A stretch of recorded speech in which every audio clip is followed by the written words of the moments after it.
தமிழ்நாட்டுக்குள்ளே இருக்கிற மக்களுக்காக நான் வந்து சேவை செய்கிறதுக்கு வரலாம்.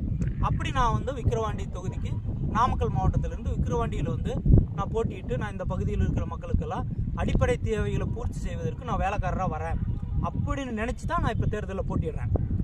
வேலைக்காரராக வரேன்னா நான் ஒன்றும் செலவு பண்ணிலாம் நான் உங்களுக்கு வந்து ஓட்டு கேட்க முடியாது. அதே மாதிரி நான் வந்து பெரிய அளவில் நான் செலவெல்லாம் செஞ்சுக்கிட்டு உங்ககிட்ட ஓட்டு கேட்க முடியாது. ஏன்னா உங்களுக்கு நான் ஓட்டுக்கு காசும் கொடுக்க முடியாது. அப்படி கொடுத்தா நீங்கள் வாங்க மாட்டீங்க.